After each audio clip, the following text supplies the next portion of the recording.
Stage Pass, Institute of Gaming. For more details, contact 709396596. ఒక అమ్మాయిని మ్యాథమెటిక్స్తో పోల్చమని ఒక ఇది ఇచ్చాను, ఒక లిరిక్ కాన్సెప్ట్. ఓకే. ఇప్పుడు అతను ఇచ్చిన లిరిక్స్ని నేను ఈ one of these A generation music యాప్లో పెట్టాను. అది పెడితే అది అంటే నేను చెప్పిన దాన్ని బట్టి ఒక వర్షన్స్ ఇచ్చుకుంటూ పోయింది. ఓకే. నేను నా టేస్ట్కి ఏదో అనుకుని కొన్ని పల్లవులు చేశాను. సేమ్ లిరిక్ని ఇన్ని రకాలుగా చేయొచ్చు అనేది ఫస్ట్ ఆఫ్ ఆల్ ఎవరికి ఐడియా వస్తుందని నాకు ఎంతవరకు రాలేదు. ఇన్ని ఇంటర్ప్రిటేషన్స్ ఉండగలుగుతాయి అనేది ఒకే దానికి. ఓకే. ఇప్పుడు ప్లే చేస్తాను.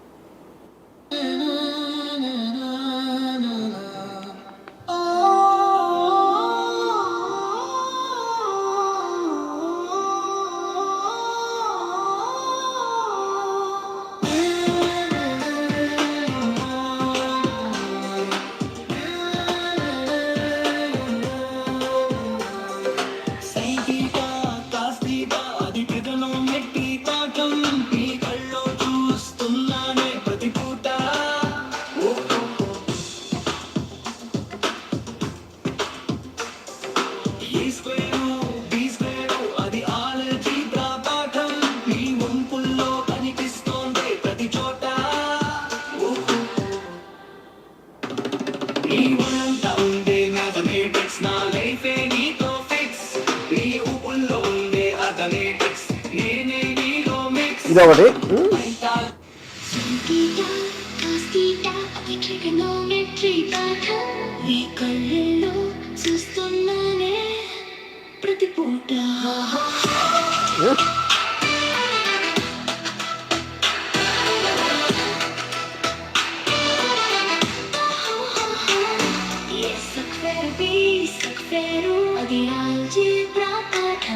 నీ వంపుల్లో కనిపిస్తుందే ప్రతి చోట.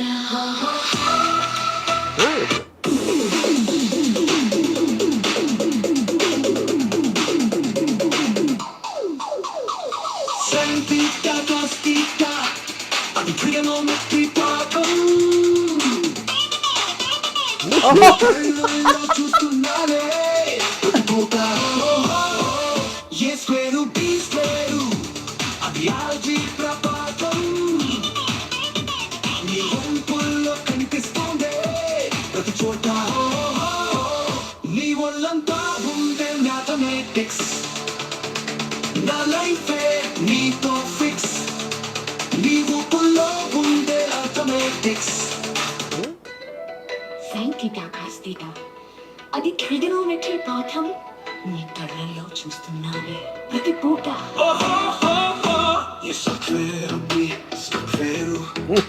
అది ఆల్జీబ్రా పాఠం, నీ వంపుల్లో కనిపిస్తుంది ఒక లక్షణంగా.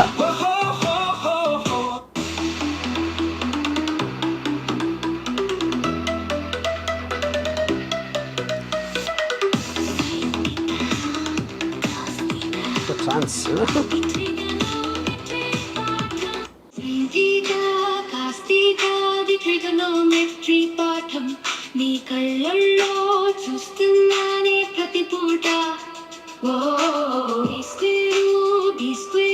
అది ఆల్జీబ్రా పాఠం, నీ వంపుల్లో కనిపిస్తోందే ప్రతి చోట. సో ఇప్పుడు మీకు 6 వినిపించాను, అది 100 వేస్తుంది, 200 వేస్తుంది variations. And all of them, each of them in 15-10 seconds. ఇప్పుడు వాయిస్ మ్యూజిక్ ఎవ్రీథింగ్ జనరేట్ చేస్తే ఇప్పుడు నిజంగా ఉన్న ఆర్టిస్టులు ఏమవుతారు, ఏం చేస్తారు వాళ్ళు?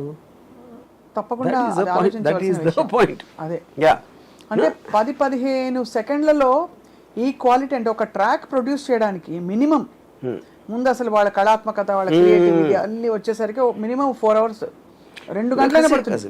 మీకు మొత్తం ప్రాసెస్ అంతా ఒక సాంగ్ ఇన్సెప్షన్ నుంచి ఫైనల్ ట్రాక్ రావడానికి 1 month పడుతుంది.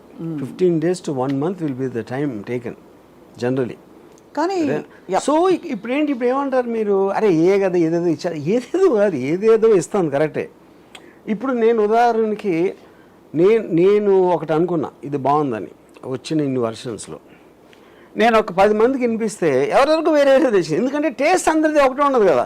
అవును, మీకు నచ్చిన కొన్ని పాటలు ఫెయిల్ అవుతాయి, మీకు నచ్చని పాటలు సక్సెస్ అవ్వచ్చు సినిమాలాగా.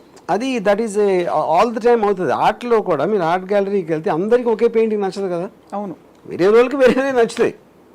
కానీ మీకు స్పీడ్ ఆఫ్ జనరేషన్ అంత ఫాస్ట్గా ఇచ్చినప్పుడు అది ఎలాగ మీరు అసలు how will you even understand the cortex? కానీ టు బి చాలా ఇది ఈ ఎఫిషియన్సీ పాయింట్ ఆఫ్ వ్యూ నుంచి నో డౌట్ అన్డిబేటబుల్.